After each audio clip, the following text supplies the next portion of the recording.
Hi loves, it's me Vines Vlogs. For today's video, this is regarding ulit about sa digital products dito sa Rocket PH. So patapusin niyo yung video para magka-idea kayo. So may comment dito, sabi niya, pwede ba sa cellphone mag-edit ng digital products na ibebenta sa Rocket PH? So yes, pwede po. So lahat ng tutorials ko about dito sa Rocket PH is cellphone lang po yung ginagamit ko. So pwede kayo mag-edit sa cellphone, sa tablet, sa laptop. So kung ano yung meron kayo. Okay? So, dito ipapakita ko sa inyo yung mga gamit ko, gawa ko na digital products na gamit yung cellphone ko. Okay? So, marami na din akong na-edit kaso nag-stop akong mag-upload nag-stop akong mag-upload sa digital products sa Rocket Page. More on tutorials na lang ako. So, ito yung mga na-edit ko guys, gamit yung cellphone. So, dati kasi naka-pro ako, ngayon naka-free na lang ako. Kaya nakikita nyo yung mga grid lines ng Canva. So, yan. Ito, na-edit ko to sa mga cellphone. Okay? Yan. So, okay naman mag-edit guys sa cellphone. Basta okay yung inyong mga cellphone. Yan. Okay? Pati pag-upload, lahat about kay digital products na pwede nyong gawin is pwede sa cellphone, okay? So, for example, okay na itong inyong na-edit na mga digital products nyo, pwede kayong pumunta dito sa Rocket Page account nyo. So, i-add to home screen nyo na lang. Okay, so nag-stop na naman yung screen recording ko. Ayan, so ganito siya. I-add to home screen nyo lang yung inyong mga Rocket PH para hindi kayo pabalik-balik. So, click nyo yung 3 lines dito sa taas. And then, wait. Nag-back siya. Merong 3 dots, and then i-click nyo yung add to home screen. Ayan. So, andyan yung add to home screen. Add to home screen nyo siya para mabilis nyo na lang siyang balikan if ever na mag-edit kayo, mag-upload kayo. So, ito yung Rocket PH account ko. So, punta tayo sa Rocketeer dashboard para pakita ko sa inyo na pwedeng mag-upload guys dito ng digital products. Kahit sa cellphone lang, guys. So, sa ibang tutorials ko, nasa description box, cellphone yung gamit ko. So, pwede nyo i-check yung mga ibang tutorials ko, paano gumawa ng digital products, paano mag-upload, lahat. So, mukhang napunta tayo sa edit, Rocketeer dashboard, tapos punta tayo sa may rocket ship.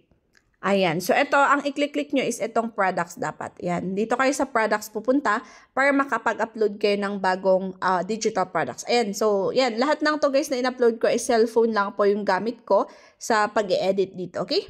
Ayan. So, pag gagawa kayo ng product or mag-upload kayo, click add new product. Guys, dapat naka-ready lahat ng mga digital products nyo. Yung, tingnan natin. Continue muna natin. Para start from scratch. Ito yung kailangan nyong i-ready. Ayan, dapat meron na kayong product name. Yung product type, walang problema, digital downloads yun. Tapos yung description nyo, dapat naka-ready na din yung description ninyo. And then, add up to 10 media to your product. Use presentation. So, ito is media picture. So, dapat may mga pictures na kayo na nagawa na pwede nyong isubmit dito. Okay? May mga pictures kayo, description, naka-ready, and then of course yung upload file. Paano gumawa ng template link? Nasa description box yung tutorials paano kayo gumawa ng template link.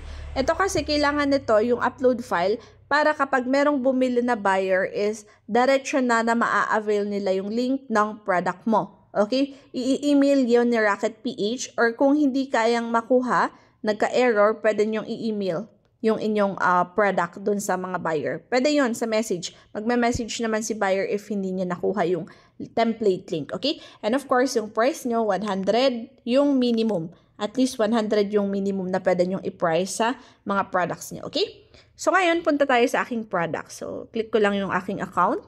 Ito yung aking, Rocket PH account. Hello, I'm Vines Vlogs. So, yung pangalan pala, pwedeng, sa pangalan nyo sa Rocket Page, pwedeng hindi real name nyo. Pero syempre, pag mag-a-apply kayo for Rocket Page account nyo, real name nyo yung gamitin nyo. Nakita ko din yun sa comments. May nag-comment ng ganun. So, ito yung products na ginawa ko. So, click natin. For example, itong Under the Sea Coloring Book.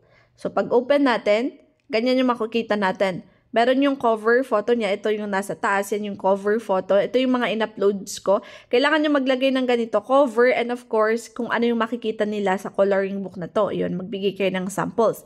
And the title, meron yung title. Yung price is 100 pesos. And then about this product, meron syempre about this product. And then, yan. So, dapat kompleto yung mga i-upload nyo. Para syempre, pag si buyer, makikita niya lahat anong nilalaman ng products mo. And ayan yung mga suggested na products natin. Okay? So, ganyan siya kapag merong, for example, mag-visit sa account ko. Ganito yung makikita niya. Yan. So, cellphone lang lahat yan, guys.